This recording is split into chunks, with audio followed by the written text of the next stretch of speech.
નમસ્કાર મિત્રો, હું છું ગેસ્ટ્રોગુરુ ડૉક્ટર નિસર્ગ પટેલ, પેટ અને આંતરડાનો સ્પેશિલિસ્ટ, સિડ્સ હોસ્પિટલ સુરત, ગુજરાતથી. એસિડિટી માટે સર્જરી. તમને આ વાત સાંભળીને આશ્ચર્ય થશે કે એવો કયો એસિડિટીનો પ્રકાર છે કે એવી કઈ એસિડિટી છે કે જેમાં ઓપરેશન સુધી વાત પહોંચી જાય. આ બીમારીનું નામ છે હાયટસ હર્નિયા.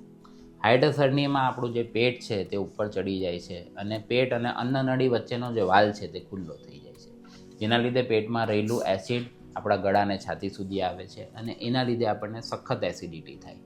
અને આ એવી એસિડિટી છે તે ઘણીવાર દવા લીધા પછી બી કંટ્રોલમાં નથી આવતી અને આમાં ઓપરેશનની બી જરૂર પડી શકે છે.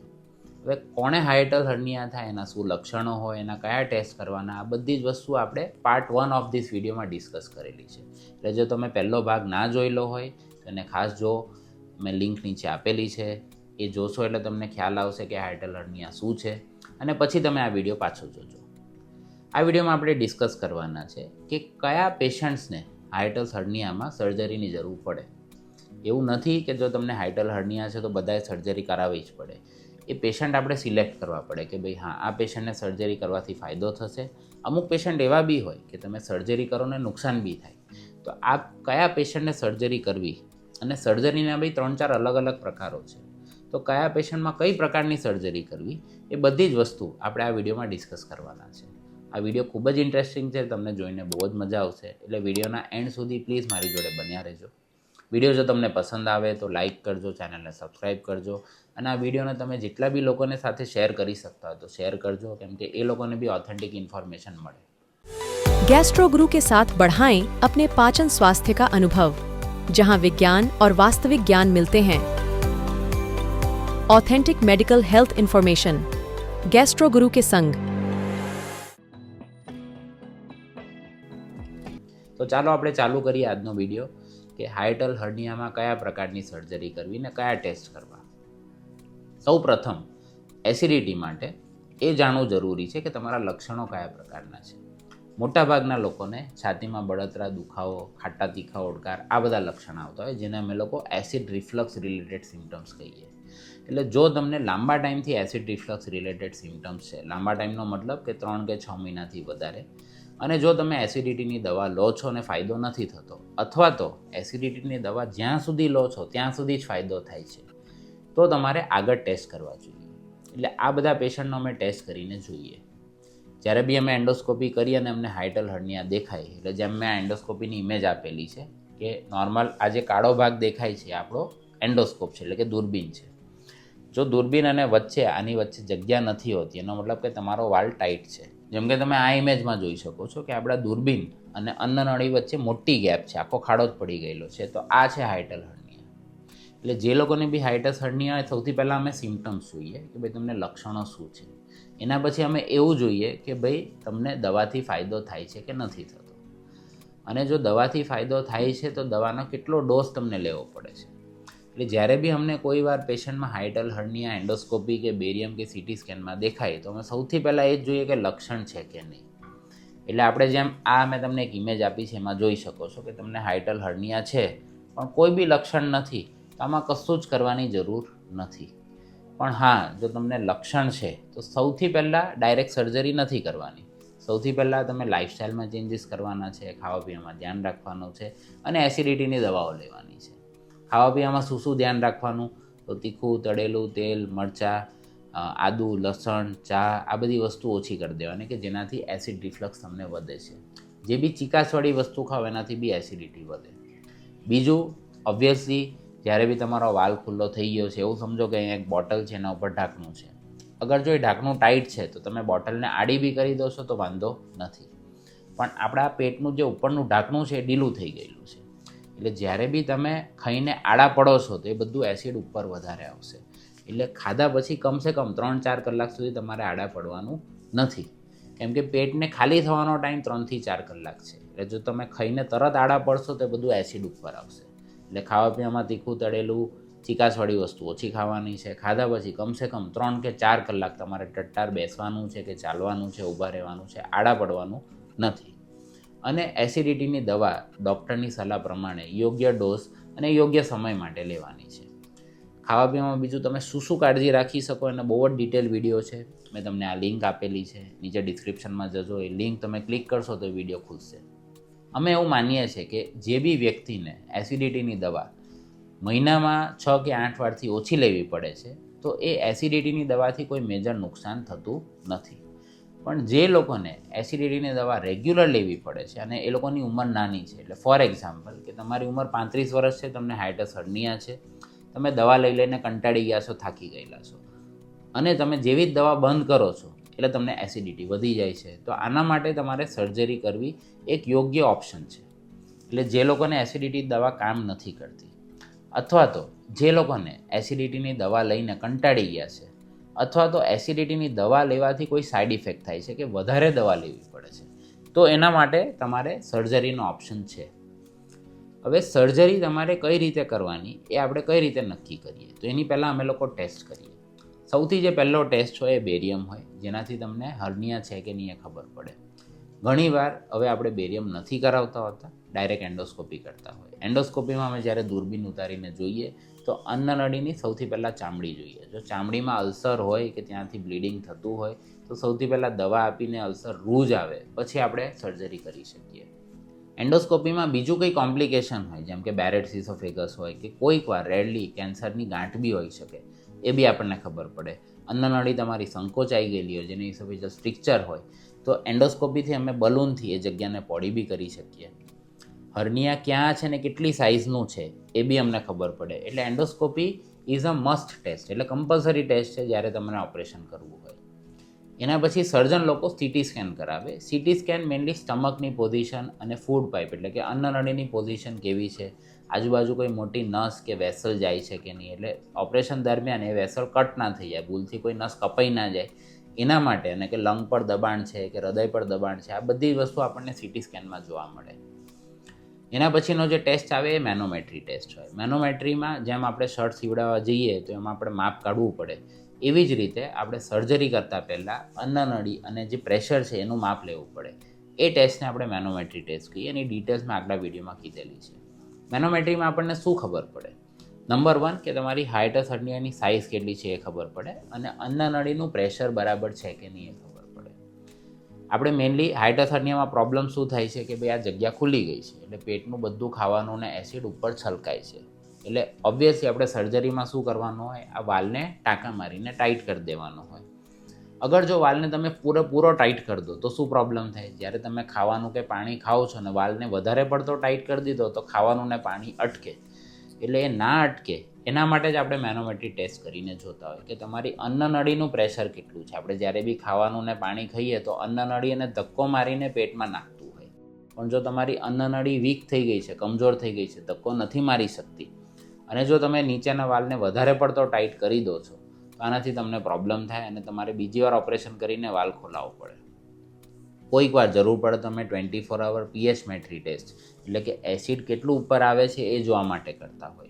જ્યારે બી અમને એવો ડાઉટ જાય કે તમારા લક્ષણ કદાચ એસિડિટી રિલેટેડ નથી તો અમે એને કન્ફર્મ કરીએ 24 કલાક પીએચ મેટ્રી ટેસ્ટથી. પીએચ મેટ્રી ટેસ્ટમાં એક પતલો વાયર અમે નાકમાંથી 24 કલાક માટે અન્નનળીમાં મૂકી રાખીએ, અને પીએચ આપણને બધાને ખબર છે કે એસિડિક પીએચ હોય તો એ 7 કરતાં ઓછું હોય, ને બેઝિક પીએચ હોય કે આલ્કલાઇન હોય તો એ 7 કરતાં વધારે હોય.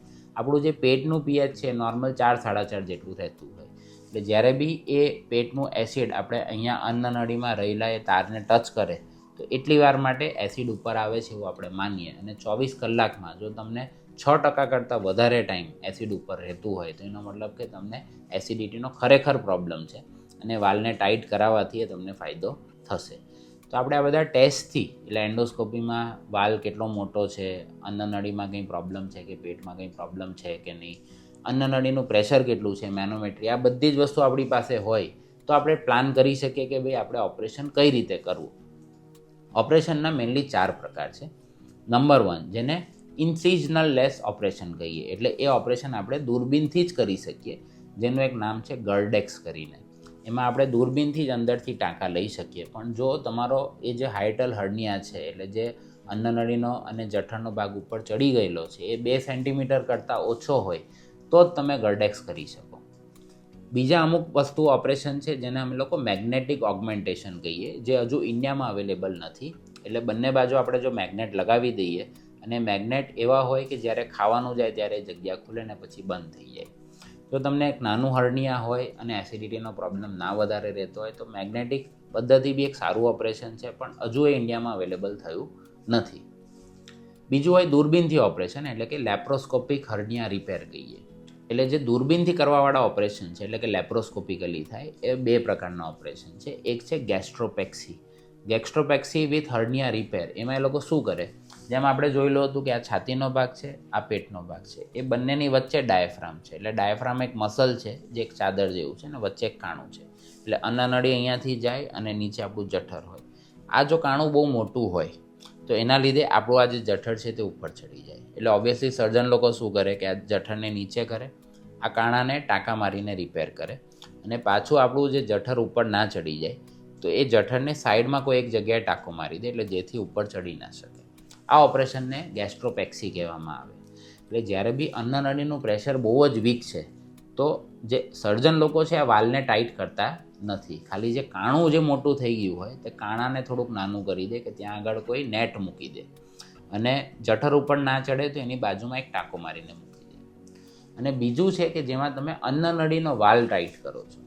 આ ઓપરેશન બી બે પ્રકારના છે. એક કે જેમાં તમે આખો વાલ ટાઈટ નથી કરતા, થોડોક જ વાલ ટાઈટ કરો છો. આને કહેવાય પાર્શિયલ ફંડોપ્લાઇકેશન. એમાં સર્જન લોકો શું કરે તો આપણો જે જઠરનો ભાગ છે તો ત્યાં આગળથી જ એક વાલ બનાવે, એટલે ત્યાં આગળ આમ ચપટી મારીને એને બંધ કરી દે, પણ એ આખી 360 ડિગ્રી ચપટી મારતા નથી, થોડોક જગ્યા ખાલી રહેવા દે. આને કહેવાય અડધું ઓપરેશન કે પાર્શિયલ ફંડોપ્લાઇકેશન. અને બીજું ઓપરેશન છે જેને કહેવાય કમ્પ્લીટ ફંડોપ્લાઇકેશન. એમાં આખી 360 ડિગ્રી એટલે આખું ફરતે એ લોકો એક ટાંકો મારે ને વાલને ટાઈટ કરી દે. હવે પાર્શિયલ કોને કરવું ને કમ્પ્લીટ કોને કરવું એ વસ્તુ આપણને મેનોમેટ્રીથી ખબર પડે. એટલે જો તમારું અન્નનળી વીક છે કે જે ખાવાનું કે પાણીને ધક્કો મારી શકતી નથી તો એમાં તમે આખી નીચેની વાલ જે છે એ ટાઈટ કરી દો તો તમારું ખાવાનું અટકે અને તમારે પાછું એ ઓપરેશન ખોલાવવું પડે. એટલે આપણે જ્યારે મેનોમેટ્રી ટેસ્ટ કરીએ તો અમે લોકો સર્જનને કહીએ કે ભાઈ તમે અડધો વાલ જ ટાઈટ કરજો, આખો વાલ ટાઈટ નહીં કરતા. હવે અડધો વાલ ટાઈટ કરીએ તો એનાથી આપણું રિઝલ્ટ બી ઓછું થાય, કેમ કે થોડીક જગ્યા તો છે, ખાવાનું ને પાણી જવાની જગ્યા તો આપણે રાખવી જ પડે. તો એમાંથી એ જ જગ્યામાંથી એસિડ થોડુંક ઉપર આવી શકે. એટલે એવા કેસીસમાં એવું બની શકે કે તમારે એસિડિટીની દવા વચ્ચે અઠવાડિયે 1 વાર કે 2 વાર કદાચ લેવાની જરૂર પડી શકે. હવે આ બધા ઓપરેશન ઓપન એટલે કે તમે ટાંકો પેટ ખોલીને બી કરી શકો અને દૂરબીન દ્વારા બી કરી શકો. હમણાં ઓલમોસ્ટ 99% ઓપરેશન દૂરબીન દ્વારા જ થઈ જતા હોય છે, એટલે મોટો કોઈ ટાંકો કે એવું કંઈ આવતું નથી. આ ઓપરેશન તમે કઈ હોસ્પિટલમાં કરાવો છો અને કેટલા અનુભવી સર્જન પાસે કરાવો છો તો એનો ખર્ચો એપ્રોક્સિમેટલી 1 લાખથી લઈને 1.5 લાખ સુધીનો આવી શકે છે.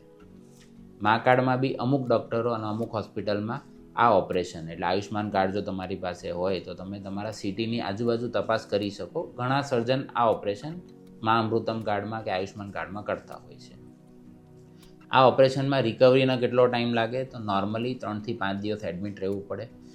મહિના સુધી તમારે ખાલી લિક્વિડ ખોરાક લેવાનો હોય કે એકદમ મેશ કરેલો ખોરાક લેવાનો હોય, અને ધીરે ધીરે કરીને તમે નોર્મલ ખોરાક લઈ શકો. આરામ કરવાની બહુ જરૂર પડતી હોતી નથી. અરાઉન્ડ 5 કે 10 દિવસનો આરામ કરો તે મોર દેન ઇનફ છે. કોમ્પ્લિકેશન એટલે ઓપરેશન કરવાથી શું પ્રોબ્લેમ થઈ શકે. નોર્મલી કોઈની બી ઉંમર બહુ વધારે હોય, એટલે ધારો કે 65 કે 70 વર્ષ કરતાં વધારે હોય અને એ લોકોને બહુ જો પ્રોબ્લેમ ના થતો હોય ને એસિડિટીની દવાથી ચાલી જતું હોય તો અમે મોટી ઉંમરે આ ઓપરેશન કરવાની ના પાડતા હોય. પણ જો તમારી ઉંમર નાની છે એટલે કે 30 કે 40 વર્ષની જ ઉંમર છે અને તમારે એસિડિટીની દવાથી ફાયદો તો થાય છે પણ એસિડિટીની દવા રેગ્યુલર લેવી પડતી હોય તો આ ઓપરેશન તમારું કરવું બહુ જ જરૂરી અને યોગ્ય નિર્ણય છે. એટલે તમે કોઈ બી સારા સર્જનને મળી શકો અને ઓપરેશન વિશેની માહિતી લઈ શકો. કોમ્પ્લિકેશનમાં કોઈક વાર ટાંકો પાકી જાય કે ઇન્ફેક્શન થાય કે બ્લીડિંગ થાય કે કોઈક વાર ઓપરેશન કરતી વખતે કોઈક અન્નનળીમાં કાણું પડી જાય કે કોઈ આપણી જે જઠર છે એમાં કાણું પડી જાય, પણ આ બધા મેનેજેબલ કોમ્પ્લિકેશન્સ હોય. જે મેઇન ઇમ્પોર્ટન્ટ કોમ્પ્લિકેશન છે એ છે કે જે અગર જો વાલ વધારે પડતો ટાઈટ થઈ જાય તો ખાવાનું ખાવ તો અટકે અને પછી ઉલટી જ થયા કરે. આ એક જ એવું કોમ્પ્લિકેશન છે કે જે અમે બહુ કોમનલી જોતા હોય છે. બાકી બધા કોમ્પ્લિકેશન અનકોમન હોય છે અને સ્ટાર્ટિંગમાં તમને ઓળકાર ના આવે કેમ કે વાલ તમારો ટાઈટ થઈ ગયો, જેને અમે લોકો ગેસ બ્લોટ સિન્ડ્રોમ કહેતા હોય. પણ આ વસ્તુ બી ધીરે ધીરે તમારું 3-6 મહિનામાં સેટ થઈ જતી હોય, એટલે તમારું બોડી જે છે એને એડેપ્ટ કરી લેતું હોય છે. એટલે ઓવરઓલ આમ બહુ સેફ ઓપરેશન છે. તમે કોઈ બી અનુભવી સર્જન પાસે કરાવો તો મેજોરિટી ઓફ ધ કેસીસમાં કોમ્પ્લિકેશન નથી થતા હોતા. પણ એટલું ખાસ ધ્યાન રાખવું કે ઓપરેશન કરતાં પહેલાં તમારે બધા ટેસ્ટ કરીને કન્ફર્મ કરીને મેનોમેટ્રી તો ખાસ કરવાની ને કરવાની જ. આ બધું જ થયા પછી જો તમે ઓપરેશન કરાવો તો મોટા ભાગે વાંધો આવતો નથી. હું આશા રાખું છું કે આ વિડીયોમાં તમને જે બી મેં માહિતી આપી છે તમને ગમી હશે, તમને આમાંથી 2-4 વસ્તુ શીખવા મળી હશે. અગર જો તમને એક વસ્તુ બી શીખવા મળી છે તો પ્લીઝ આ વિડીયોને શેર કરજો, જેથી બીજા લોકોને બી આ ઇન્ફોર્મેશન છે તે કામ લાગી શકે. આવા જ ઇન્ટરેસ્ટિંગ વિડીયો માટે બન્યા રહો મારી ચેનલ જોડે, સબસ્ક્રાઈબ કરજો અને નોટિફિકેશન માટે બેલ આઇકોન જરૂરથી દબાવી દેજો. નેક્સ્ટ વિડીયો તમે જો કમેન્ટ સેક્શનમાં મને લખીને મોકલાવશો તો એ હું ટૉપિક પર જરૂરથી બનાવીશ. તો મળીએ આપણે નેક્સ્ટ વીડિયોમાં. ત્યાં સુધી નમસ્કાર, ધન્યવાદ. गैस्ट्रो गुरु के साथ बढ़ाएं अपने पाचन स्वास्थ्य का अनुभव, जहां विज्ञान और वास्तविक ज्ञान मिलते हैं. Authentic medical health information. Gastro गुरु के संग